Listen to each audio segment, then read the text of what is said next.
I look after Microsoft's healthcare business in Asia. It's something I've been very deeply passionate about probably for the last 10 to 15 years of doing it.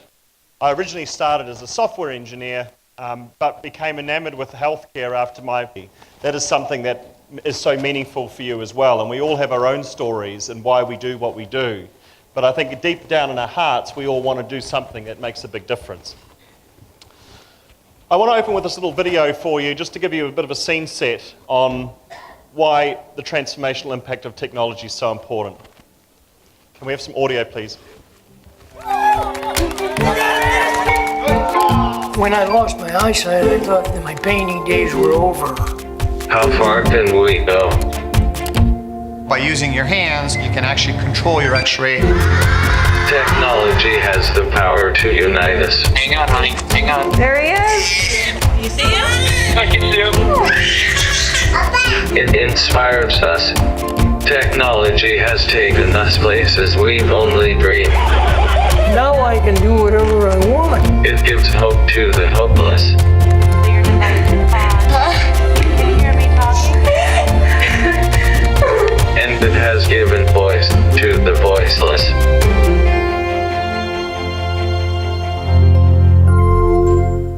It really is quite powerful what the human's like, and I think it really is incredible the kinds of things and the journey that we're on. In my travels around Asia over many years, I've seen some incredible things. Here is a famous hospital in Seoul, in South Korea. The outpatient clinic there, it's not unusual for a doctor to see 170 patients a day. Now, one of the speakers before spoke about how hard it is to do clinical documentation if you're seeing so many people. So they're really having to think about how to use technology to do documentation while still supporting the patient and doing this 2-minute medicine model. It's a really challenging thing, but the shortage of doctors and nurses in Asia is a really, really big thing and is not often well understood by the West, who, by comparison, really has some luxury. I love this country because this country has significant healthcare issues, but it has significant innovation because of it. And when I spend my time here in India, and I've spent a lot of time here, what I love about it is the innovators and people like you in this room are thinking about the problem of the healthcare system in different ways. Not because you don't like the West system and their flash hospitals and all those kinds of things, they're all really good to have, but really what it's required is we can't build a healthcare system like that because it doesn't even work in the West. They're going broke just trying to maintain the systems they have. So the way in India and how you challenge yourselves and how you think differently about healthcare and how you're building new models of care and new ways of doing things is really the innovation that'll drive impact. And a country not far north from here in China, I've also spent a lot of time in. And when we think about waiting list issues, they've got significant waiting list issues in their outpatient clinics. One of the hospitals here, I took this photo a number of years ago, is the Beijing Cancer Hospital. It's not unusual to see 2,000, sometimes 3,000 people waiting at their outpatient clinic, people with IV drips in the car park. There is so much demand and so little ability to be able to serve it all. How do we do that? And so we really have to do two things as people to sustain innovation and drive that thinking. And for me, that is about everybody working in healthcare and approaching everything with a challenger mindset. It's really about two things. It's about dreaming about making the impossible possible and the unable able. And I've spent enough time in healthcare to have a lot of people over time saying, it's too hard, it's too difficult, healthcare is so different. But I've also seen many inspirational people that are really changing the world and doing amazing things. And so that's something that we really need to inspire ourselves with and make that happen, because that's the root of all innovation, is that challenger's mindset. So technology is all around us, and many of the speakers have told us all about that. We're all carrying phones in our pockets and it's pervasive. Yet, it's a funny thing in the impact that it's going to have in the coming years. When we think about going digital and taking our healthcare organisations digital, we've got a long, long way to go. By 2020, there'll be 1 million new devices added every single hour. Not new phones, but new sensors, new things, new data elements, 1 million devices every hour. That's an incredible rate of growth, and it's going to have a dramatic impact on the disruption of what's going to go on.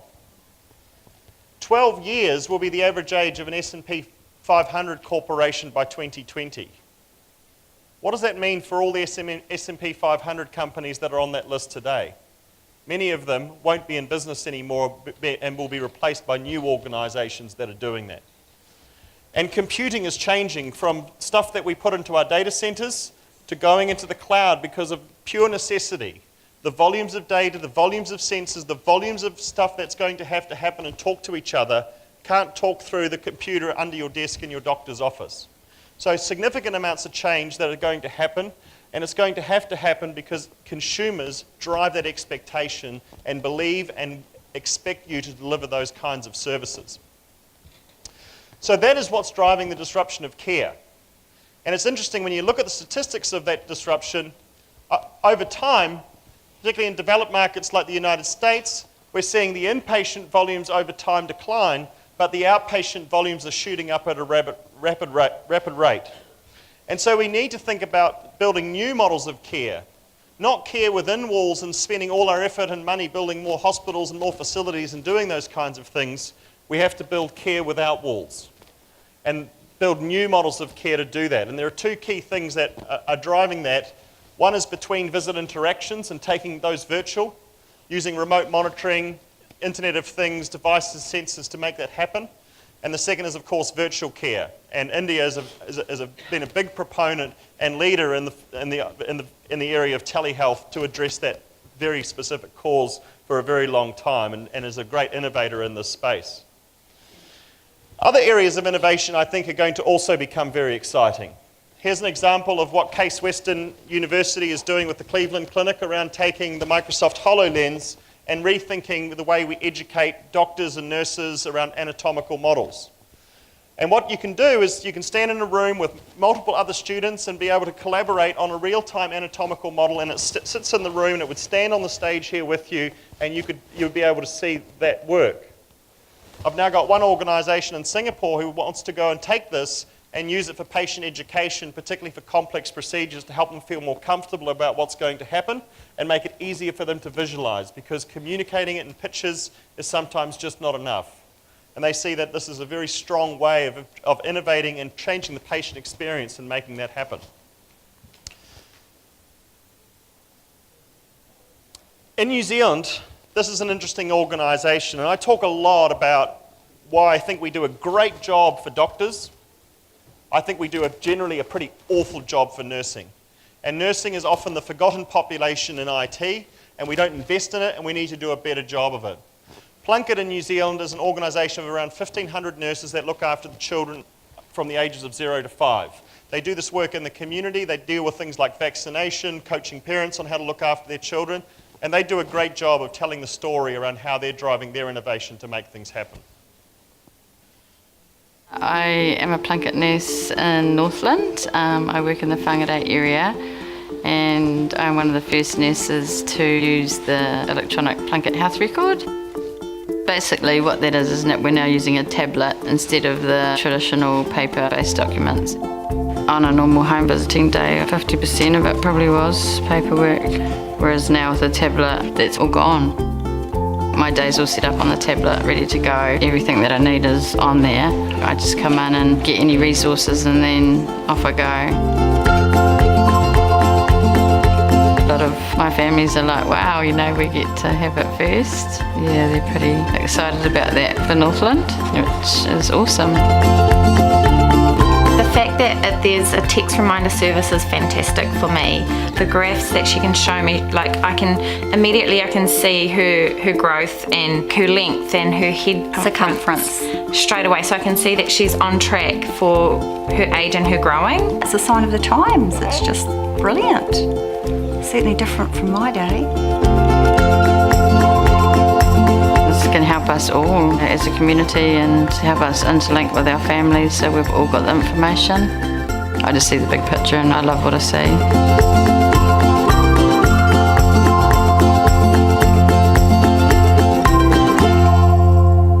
I love what I see there, because for one thing that you heard, previously 50% of her day was administration. We've got a global shortage of nurses, and we waste their time doing administrative tasks when they could be helping the very people that matter the most. Our children, our mothers, our loved ones, people around us. So we need to really think about how we make a difference to that. And I think here's a great example of how technology impacts a workforce that does so much for us in the healthcare sector as a whole. There's also significant innovation happening in the area of rehabilitation. What you see here is a camera that sits above your television. It could be in your home, it could be in your clinic. But what this camera does is that it's able to see you and see you in more ways than one. It can see your fingers move. When you jump, it notices how much force you're placing on your joints and can calculate those things. And so this company in the US, Respondwell, is building a whole new class of applications to help with rehabilitation. Cameras, systems that can deliver rehabilitation programs to you in the home and measure how much your arm is improving just by you standing in the room in front of the television, or seeing how far you can jump, or seeing how far you can reach behind your neck, and showing you progress over time and gamifying that in new ways to improve compliance. So whether you're recovering from stroke or recovering from a car accident or spinal surgery and you need rehabilitation work done, these become assistive technologies in enabling us to make that happen, and enables us to take some of the burden off a workforce that still needs a lot of support. One of the more interesting things that I think is going to be a major driver for innovation, and where I think it's going to have a dramatic impact in healthcare, is the area of genomics, and particularly personal genomics. About 2 years ago, I was in a conference not dissimilar to this in Yangon in Myanmar. And it's the craziest of places to go when someone does this to you in the morning. So I get downstairs, I get down to the breakfast area, and I'm due to meet a few people. And there's a doctor there I'd met the day before, and he comes up to me and he goes, Garba, have you had anything to drink? Have you had anything to eat? Are you perfectly okay? I said, yeah, no, I'm really good. And so he rushes to his bag and he ruffles in his bag and he grabs a big swab and he races up to me, goes, open your mouth, and puts it into my mouth and takes a swab. And he goes, I'm going to sequence your DNA. I went, okay, that's pretty interesting. That should be pretty good fun. What do I need to do? He goes, we need to sign this paperwork. You need to be comfortable with this because you know the implications of genomics and you're going to find out things that you may not want to know, so you need to give me informed consent that you know what you're doing. Well, having been through this with my wife around Huntington's disease and having done all the genomic counseling, I kind of knew what kind of impact I was going to be in for. But lo and behold, I said, okay, we'll go and send it away. And he sent it away. And 3 weeks later, I get an email in my inbox saying, your analysis is complete. And here's some excerpts from that report. And it's quite amazing just the level of detail and information that we can get and the amount of data and insights that are contained within that make a significant difference. Now, you can't see it on this slide, but this is a slide that I use with my wife. This up here says metabolic versus hedonistic, in other words, overeating, and what's the major driver of my body type. And I can tell her now, without no sense of a lie, that metabolism is the driver for me, and it's got nothing to do with me overeating in the weekends. But it's an amazing piece of data to have, because now I've got this data, I can see what kind of behavior is going to drive impact for me. On the left-hand side there, you can see which drugs are suitable for me, which drugs are not as suitable for my genomic profile, and how this body of evidence starts to come together. So when you think about this and all the other data elements I have around my risk of type 2 diabetes, the risk of knee injuries, the risk of spinal injuries, what kinds of things I need to be careful of, what kinds of things I don't need to be careful of, I've now got more data as an individual than I've ever had before. But we can't expect doctors and nurses to be able to go through all this data themselves. The machines are going to have to become intelligent enough to coach the doctor and coach the patient through how to use this data in a sensible way. It's no longer going to be possible to do medicine without machines once we have this massive body of data that's coming together to make that happen. So this morning the video didn't work, and so I decided to play it again, because one of the things that I wanted to share with you is just the impact that technology can have on a family.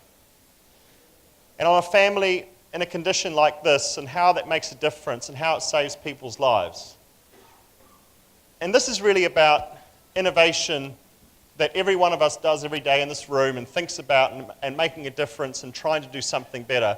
And I think they've done an amazing job of this, and you hear it from the family. Often we don't hear from the family, and they do a great job of telling their story.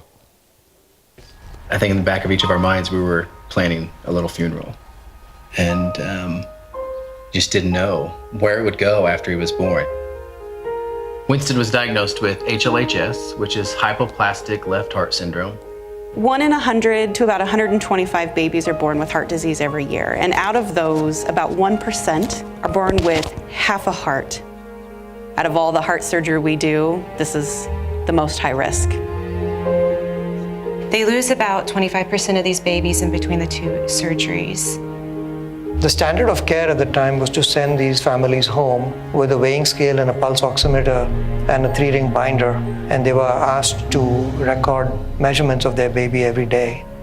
There would have been a lot to juggle and learn on our end, just as new parents. And then we added all these things in that really increased the stress level.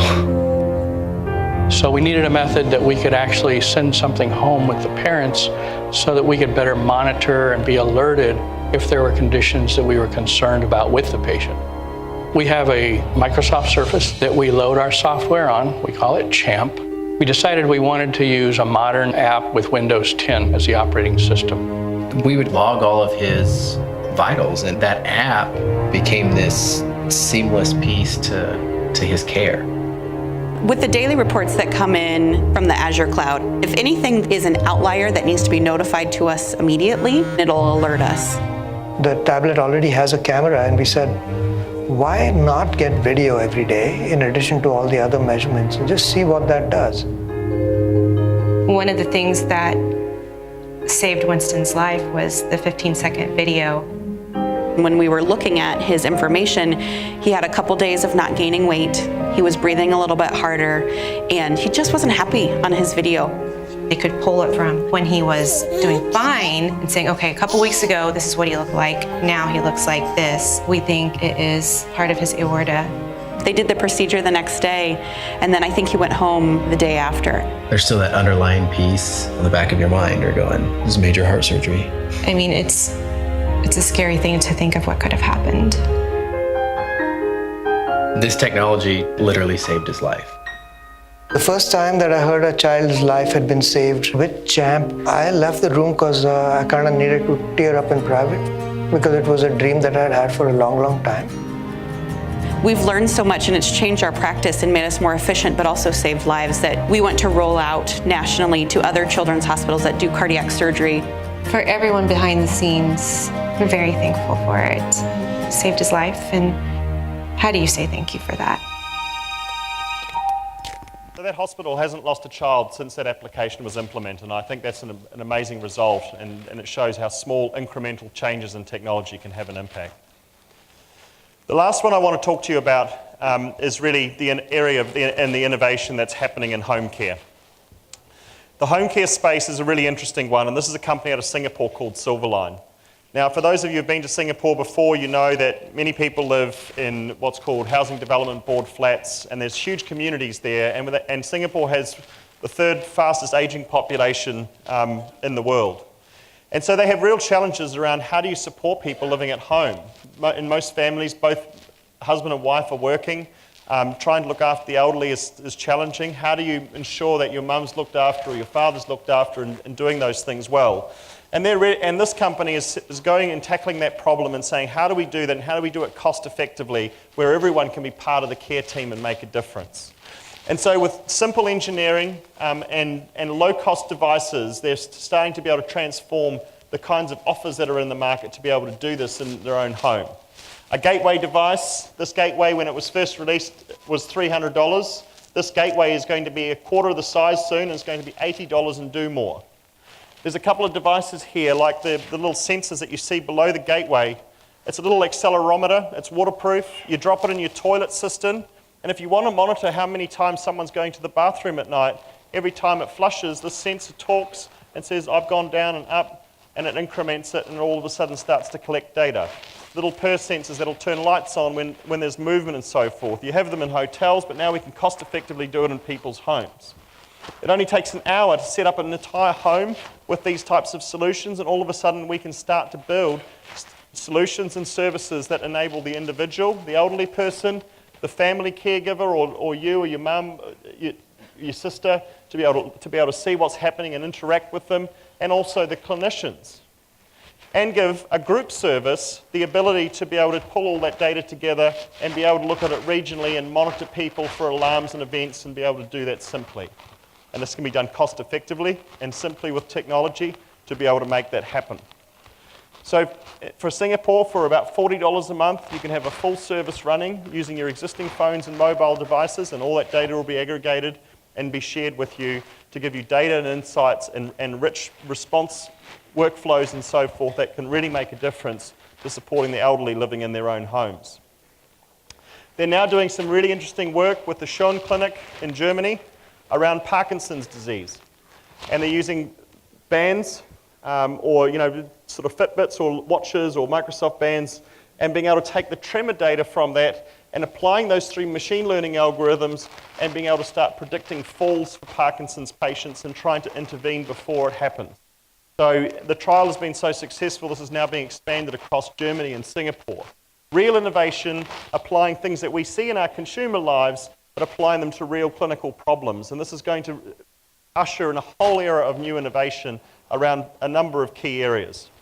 So as we move forward, the three things that we think you need to think about are really going to be centered on these things. One, we need to do a significantly better job of enhancing the patient experience, but also enhancing the clinician's experience of how they use technology. And we've got a long way to go in this, and I don't think we're quite there yet. We're seeing a lot of cool innovation, but we've got a lot of work to do in this space still to get it right.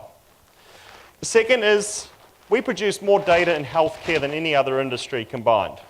So much data is created in healthcare, but we do a pretty average job still of using that to inform insight and drive practice. And so if we want to become better at what we do, take cost out, provide better care outcomes, we need to become much more predictive and use the data that we have to be able to drive that and turn that into insight and advice to really support the whole care system as a whole. And as that moves into precision medicine and using genomics and so forth, that becomes even more important in how to make that happen. And then the third, of course, is transforming into a digital system and really having a war on paper and crazy processes that have been there for 80 years because that's how we've always done it. We can do it that way. Really having a war with that and saying, is that the right way to do it? And it might be the right way to do it. Paper might still be the best system, but have and ask the question, could we do this differently? And if we were to redesign the system today, how would we do it? And I know that in India, you're all innovating every single day, thinking about that, challenging the system, challenging how we do things, using technology to disrupt and change the way we do care. So I'm really excited about the future we're building together and the future that you think about every day and the future that you play a role in. And we look forward to being a part of it and making a difference. Thank you very much.